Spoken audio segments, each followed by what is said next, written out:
Welcome to this video on William Shakespeare's classic tragedy, Romeo and Juliet. Here we will provide a summary and an introduction for you who want to know more about the book. Join us as we delve into the story of two star-crossed lovers and the obstacles they face in their quest to be together, so sit back, relax, and let's jump into the world of Romeo and Juliet. Romeo and Juliet is one of William Shakespeare's most famous plays and has been a staple of English literature for centuries. The play tells the story of two young lovers from rival families in Verona, Italy, and their doomed attempt to be together.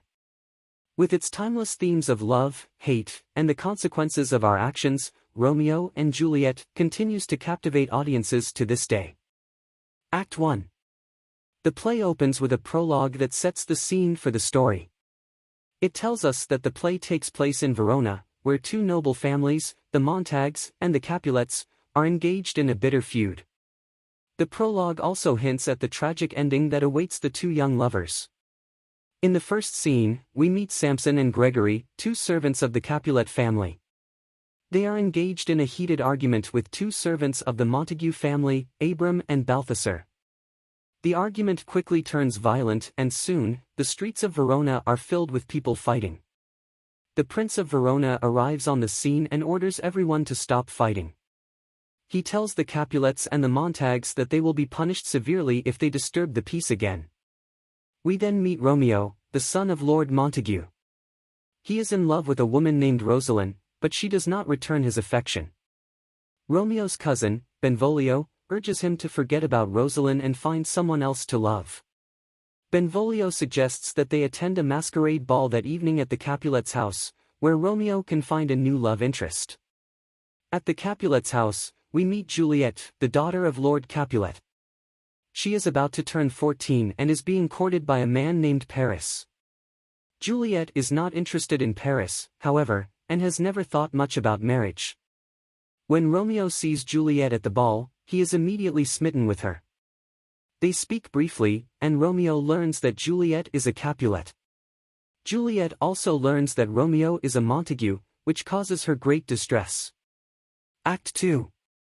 In the second act, Romeo sneaks into the Capulets' garden to see Juliet. They declare their love for each other and agree to get married the next day. Romeo goes to see Friar Lawrence, a friend of both the Montagues and the Capulets, and asks him to perform the ceremony. Friar Lawrence agrees to marry Romeo and Juliet, hoping that their marriage will end the feud between the two families. He warns Romeo that he is moving too quickly and urges him to take things slow. Meanwhile, Juliet's nurse is helping Romeo arrange the marriage. She tells Romeo that he needs to meet Juliet at the church the next day. Act 3. In the third act, Romeo and Juliet get married in secret at Friar Lawrence's cell. As they are leaving, they are spotted by Juliet's cousin, Tybalt. Tybalt is furious that Romeo has come to the Capulets' house and challenges him to a duel. Romeo refuses to fight Tybalt because he is now related to him by marriage. Tybalt attacks Romeo, and Romeo's friend, Mercutio, steps in to defend him. Mercutio is killed, and Romeo is filled with rage. He chases after Tybalt and kills him. Thanks for watching. If you enjoyed this video and found it helpful, please give a like and consider subscribing to our channel for more book summaries. Also, feel free to leave a comment with any book recommendations or feedback. Thanks again and happy reading. The Prince of Verona hears about the fight and banishes Romeo from the city. Juliet is devastated when she learns that Romeo has been banished and that Tybalt is dead.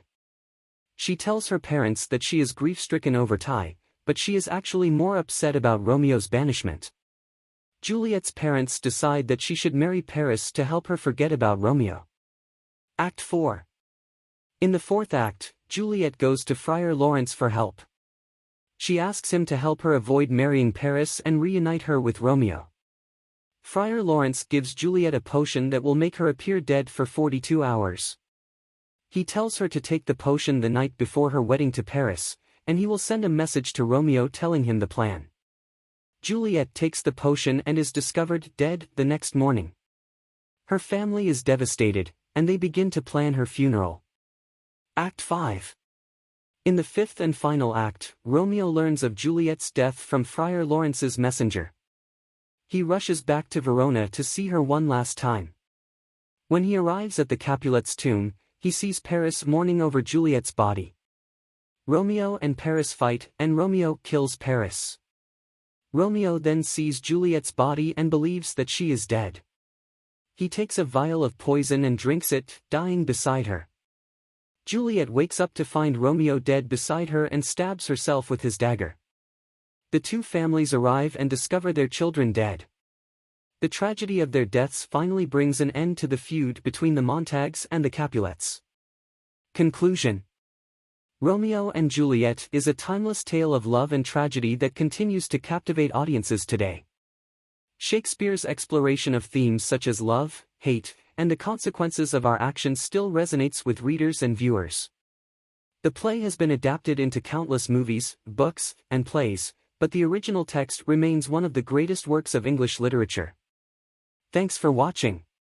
If you enjoyed this video and found it helpful, please give a like and consider subscribing to our channel for more book summaries. Also, feel free to leave a comment with any book recommendations or feedback. Thanks again and happy reading.